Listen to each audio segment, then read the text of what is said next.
Somebody commented on my channel recently that I was a false teacher, that I was bringing people away from God, and God's gonna judge me extra hard on Judgment Day. And this is to be pretty expected when you're running a Christian channel, because there's so many disagreements and different philosophies of how to approach it, and to somebody, everybody's doing Christianity wrong.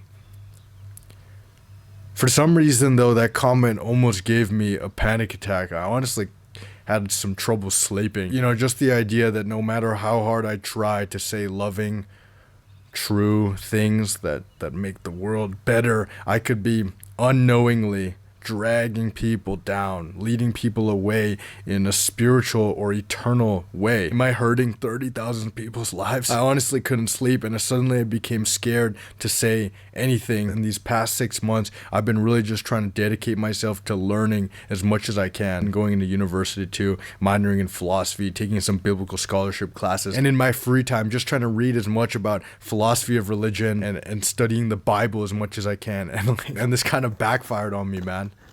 I feel even less sure now about any of my beliefs or what to say than when I started. It's like, the more you know that you don't know.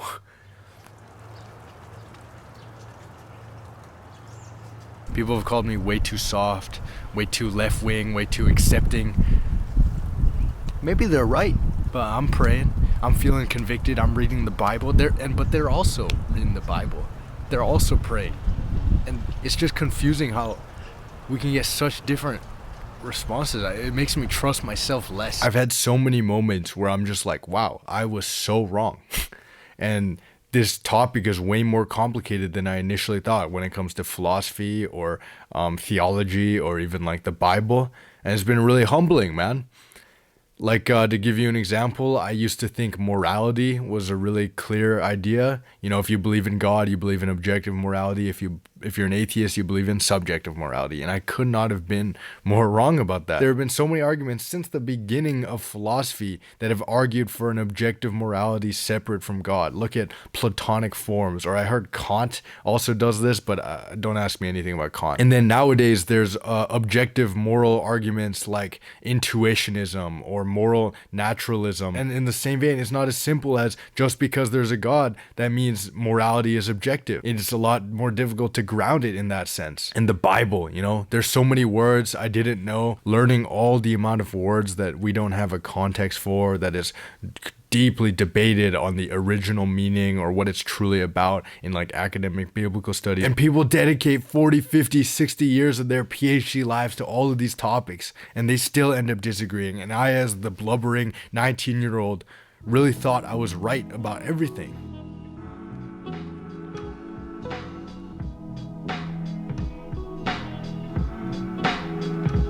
I wish Jesus and Paul would come back for like a day and make like a couple YouTube videos or something, like, hey, I was the guy that wrote Romans, and here is the things that apply directly from the books I wrote to the modern day, and here's how you tackle the modern problems that you have differently. Get Paul on one podcast, that's all I'm saying. And that's one thing that, to be honest, I've been really struggling with in like church environments, especially that very right-wing fundamentalist evangelical space that I grew up in.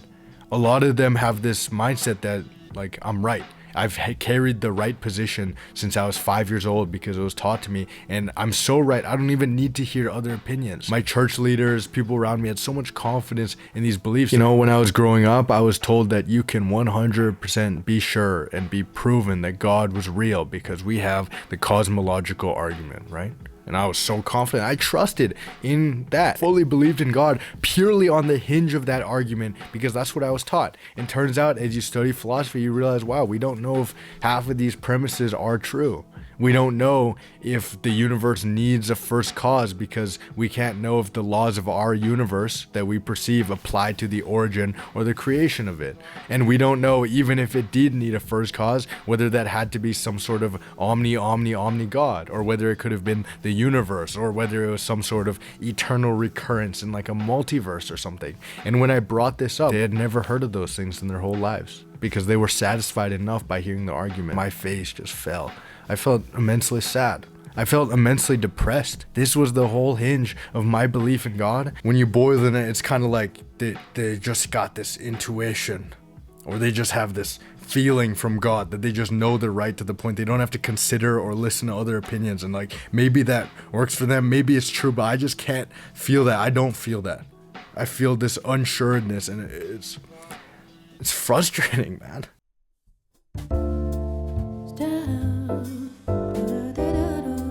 But there has been one kind of idea that's been holding me together through all this. It's kind of a similar idea to this quote from Dostoevsky. I want to say to you about myself that I am a child of this age, a child of unfaith and skepticism, and probably indeed I know it, shall remain so to the end of my life. How dreadfully has it tormented me, and torments me even now, this longing for faith, which is all the stronger for the proofs I have against it. And yet God gives me sometimes moments of perfect peace. In such moments I love and believe that I am loved. Yeah, I don't know the answer of what the best thing to believe in at all times is, but I know in those moments, man, when I'm staring at a tree, when I'm watching the sunset with people I love, my girlfriend, watching my little cousins play Roblox and get mad at each other and laugh and learn how to use sarcasm. I can feel God in those moments, and I really want to focus on that. Let me put some concluding thoughts on this whole matter. I've been pretty whiny this video, so I want to say, like I was saying, I've been pretty whiny this video, so I want to end it off by saying something at least somewhat insightful or a little more useful. I was having this conversation with this guy who was really into apologetics, and he was trying to explain to me how he knows the argument for God that is 100% proof. He used something similar to the transcendental argument, which is pretty much just like saying, logic exists and only God could have created that logic, so we know God is real. And I asked him, how do you know logic couldn't have been a property of just the universe without God? Or how do you know it couldn't have arisen naturally? And he said, well, you can't prove that, so I know I'm right. And I was confused. I was trying to explain to him how that's kind of like me saying, there's 15 flamingos in my basement and you can't prove that that's not true, so I know I'm right. And I know I've proven and that's somehow 100% proof. But he's getting really defensive. He started getting angry. And when we talked about it more heart to heart later, he told me I have to believe that this is absolutely true. And that's when I realized something. I've been approaching this all wrong. There's a deep emotional comfort from feeling like your thing, that the things that you believe in are absolutely 100% true. Without that feeling of 100% confirmation, there's an existential dread. The one I've been touching on throughout this video. This feeling like, man, this religion that I chose, what I believe is going in the afterlife, or how the universe is created, what denomination I chose, maybe I'm wrong. And I'm hedging so much of my life and my actions and my decisions and my thoughts on this. That's scary. Existentially, it's terrifying. So people want to feel secure, 100% secure in their beliefs. And I totally get that. Making the wrong decision might end you up in eternal brimstone and hellfire, get you pitchforked by a demon 24/7. I don't know how hell works. What worries me is that we end up in our desperation to prove it. We get defensive, we get angry, we tear each other apart, and we lose that feeling of love. And I think embracing a bit of that existential dread, embracing that, hey man, there's a reason every 10-year-old realizes, this could all be a dream. This could all be a simulation. Because, technically that's an unfalsifiable reality. There's lots of things that we don't know, especially in the Christian space, how to navigate politics and what denomination is best or what view is best. And I think acknowledging a little bit of that can lead us to have some compassion. It can remind us at the end of the day, even though we're talking about important things, you're a human living with me here, and life is tough.